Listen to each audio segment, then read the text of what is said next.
Welcome back to work వాళ్ళు. నేను మీ భార్గవి. అందరూ ఏం చేస్తున్నారు? బాగున్నారా? నేనైతే చాలా బాగున్నాను. ఈ రోజు వచ్చేసి ఎక్కడికి వెళ్తున్నామంటే ఇది యాక్చువల్గా వినాయక చవితి వ్లాగ్ అనమాట. వినాయక చవితి రోజు ఈవినింగ్ టైంలో 5 ఆ టైంలో అయితే ఖైరతాబాద్ అయితే వెళ్తున్నాం అనమాట. మార్నింగ్ పూజ అయిపోయింది, అంత ఈవినింగ్ కూడా ఒకేసారి పూజ చేసేసుకొని ఇంకా వెళ్తున్నాము ఖైరతాబాద్ గణేషుని చూడడానికి. అయితే మా హస్బెండ్ ఆఫ్టర్నూన్ వచ్చి రెడీ అయ్యి అప్పటికప్పుడు అనుకొని వెళ్తున్నాం. ఎప్పుడు 4 days ఆగి వెళ్ళే వాళ్ళం, కానీ ఈరోజు పండగ రోజే వెళ్ళామన్నమాట. ఆ రోజు అయితే ఇక్కడ పెద్దమ్మ తల్లి టెంపుల్ దగ్గరికి అయితే వచ్చేసాం. 5 years నుంచి ఇక్కడే ఉంటున్నాం, కానీ ఒక్కసారి కూడా టెంపుల్లోకి వెళ్ళలేదు. ఎప్పుడు చూస్తానే ఉంటాం, ఇట్లా వెళ్ళేటప్పుడు వచ్చేటప్పుడు వెళ్దాం అనుకుంటాం, కానీ కుదరదు. ఈసారి మాత్రం కంపల్సరీగా వెళ్ళాలి. ఈ ఏరియాలో గణేశుడిని అయితే చాలా బాగా పెడతారు, అంటే డెకరేషన్ అనమాట. టెంపుల్ స్టైల్లో బయట డెకరేషన్ అదంతా చేసి చాలా బాగా పెడతారు. ఖైరతాబాద్ అయితే వచ్చేసాం. ఈ క్యూ అంతా ఖైరతాబాద్ గణేష్ దగ్గరికి వెళ్ళడానికి చూసారు కదా, ఇదే ఎంట్రన్స్ అనమాట. ఆ క్యూ వచ్చేసి ఈ ఎంట్రన్స్లో కలవడానికి బైక్ మెట్రో దగ్గరగా పార్కింగ్ చేయొచ్చు, కానీ ఇక్కడ ఫుల్ రష్ ఉందనమాట. అందుకే ఇక్కడికి వచ్చి సెల్లార్లో అయితే పార్కింగ్ చేస్తున్నాం అనమాట. పార్కింగ్ చేసి ఇంక మనం కూడా క్యూ దగ్గరికి వెళ్ళిపోవడమే. ఇక్కడ నుంచి క్యూ అనమాట. అటు నుంచి ఒక క్యూ, ఇటు నుంచి ఒక క్యూ, నడుచుకుంటూ వచ్చే వాళ్ళకి పెట్టారు. ఇట్లా క్యూలోకి వెళ్ళిపోయి ఇంక నడుచుకుంటూ కలిసిపోవడమే అనమాట. ఇదనమాట ఎంట్రన్స్ వచ్చేసి ఖైరతాబాద్కి.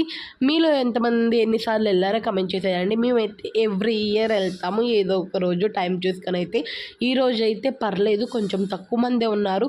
రేపైతే సండే కదా, మామూలుగా ఉండరు అనమాట, ఫుల్ రష్ అయితే ఉండిద్దని ఈరోజే వెళ్దాము అనుకున్నాం అనమాట. అప్పటికప్పుడు అనుకొని రెడీ అయిపోయి ఇంకొచ్చేసాం. ఇట్లా క్యూలోకి అయితే వెళ్ళిపోదాము. క్యూలోకి ఈసారి మాత్రం క్యూ చుట్టూ తిప్పి పెట్టారనమాట. ఎప్పుడు కొంచెం దగ్గరగుండానే పెడతారు, కానీ ఈసారి మాత్రం చుట్టూ తిప్పారు. చూసారు కదా, అక్కడే అనమాట గణేశుడిది. ఇంత దూరంలో ఉన్నాం, ఇదంతా తిప్పి పెట్టారు. ఎప్పుడు ఇట్లా స్ట్రైట్గా కొంచెం పెట్టేవాళ్ళు, ఇప్పుడు మళ్ళీ యూటర్న్ తీసుకొని వెళ్ళిపోవాలన్నమాట. ఇట్లా క్యూ మొత్తం వచ్చేసాక దగ్గరకు వచ్చాము. ఇక్కడ విష్ణుమూర్తి అంటే వెంకటేశ్వర స్వామి విష్ణుమూర్తి అన్న ఒకటే కదా, విష్ణుమూర్తి బ్రహ్మదేవుడు సంథింగ్ ఎవరో ఒక అమ్మవారు అనమాట ఉన్నారు. ఆ తర్వాత ముందుకెళ్తే వినాయకుడు స్వామి మధ్యలో. చూడ్డానికి అంటే ఈసారి 5 అనుకుంటా, 5 తలలు, పార్వతీదేవి, శివుడు, బ్రహ్మదేవుడు, అట్లా 5 తలలు ఉన్నాయి ఈసారి వినాయకుడికి. కానీ మనం ఇట్లా పైకెత్తి తల చూస్తే మనకి మెయిన్ హెడ్డే కానొస్తుంది అనమాట, మిగతా అన్నీ సైడ్కి కానొస్తాయి. అటు ఇటు బ్యారిగేట్స్ ఇవి ఉండడం వల్ల మనకి కానరాదనమాట. ఇట్లా తలెత్తి చూసేలోపే నెట్టేస్తున్నారనమాట అక్కడ ఉన్న వాళ్ళు, ఫ్లోటింగ్ వల్ల. ఇక్కడ కింద కూడా రాముల వారిని పెట్టారు, వినాయకమయ స్వామి కింద ఇటు సైడ్. అటు సైడ్ ఏమో నాగమయ స్వామి సంథింగ్ అవన్నో పెట్టారనమాట. ఇక చూసారు కదా, ఇక్కడ కాళ్ళ దగ్గర నాగమయ స్వామి.